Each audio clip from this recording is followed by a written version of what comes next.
now we are starting with the question answer session with Miss Madhvi. Our first question is, how does one really ensure inclusion when special educators are not easily hired or available in many schools? Well, in India, that's definitely a challenge that we all face in schools. There's no doubt about it.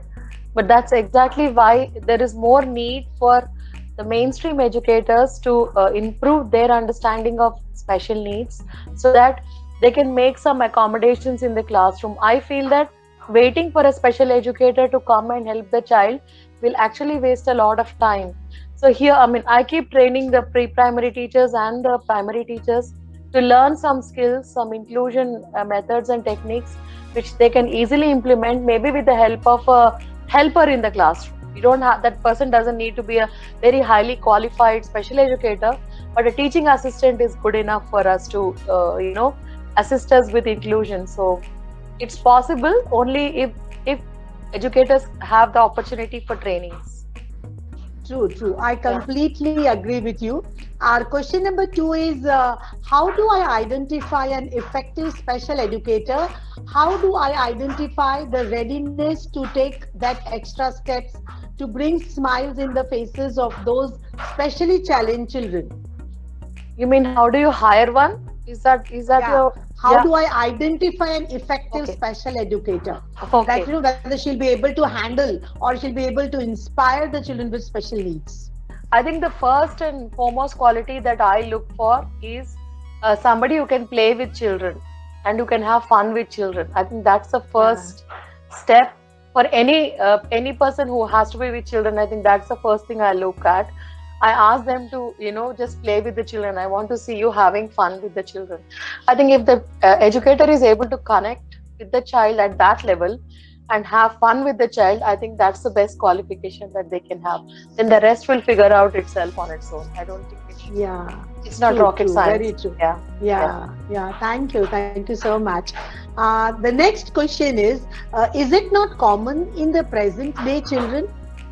You mean special needs? Yes, they are. Yeah, yeah, They are. yeah, yeah, yeah. Yeah, they The are ratio very is very increasing. common with the Hmm. way we are changing our lifestyles, with the number Yeah, of children getting addicted to screens from the time they are born, and even yeah, as young as 3 month, 4 month old children are given iPads to watch whole day. Yeah, it is bound to yeah, increase. It is already yeah. increased, in fact. Hmm, hmm, hmm. Thank you. Uh, Question number four is, how to make parents accept their child's developmental delay? I feel that uh, this information, I mean, information is power. A lot of parents don't have access to correct information. And also in India, for a parent accepting that the child has special needs or developmental delays is a big taboo. It's a stigma in the society that my child is not able to speak, my child is not able to write. In my whole family, in मेरे खानदान में ऐसे कभी हुआ ही नहीं. They say True, no, true. that nobody is able. Yeah, So that's the yeah, stigma that we need to overcome. I think acceptance comes with information. I think more parent trainings, more awareness, and to tell them that developmental delays are very common. Up to 10% children all over the world. I mean, I have some statistics. Up to 10% children are developmentally delayed, and there's no shame. It's not caused by the parents or by the teachers.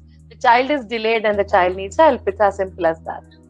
Like if I can't see, I go to the doctor and get a pair of spectacles so that I can read. It's as simple as that. If a child is not able to read, get help. That's all you need to do. yeah. Very true, very true. I do agree that. But what happens is usually parents take little long time to accept it. I Yes, think the sooner they accept, the quicker will better. be start working with the children. So they Yes, waste lot of time in accepting, and then it gets delayed. What you would have done it in the early years, yeah. those years are missed out. Yeah. They So waste time. thank you. Yeah. Yeah, yeah, they waste time. I agree, I agree. Another thing is in India, like even our parenting is like we compare a lot. Mm. like unhealthy comparison, unhealthy competitions also, and I will say very immature parenting also. Mm-hmm. uh, I always feel that no, parents, they don't plan, okay, I'm going to be a parent, so like what are my responsibilities and how I'm going to bring up my child. That homework is not done enough, That. right? Mm. Yeah, you got married, so after 2 or 3 years, like you have to produce a baby, and then जैसे दूसरे ने बड़ा किया हम भी बड़ा कर लेते हैं. I think these are many of the things which counts when we are talking with children with the special needs, right? Absolutely. Yeah. Audience, if you have any questions, still I think we can take one more question.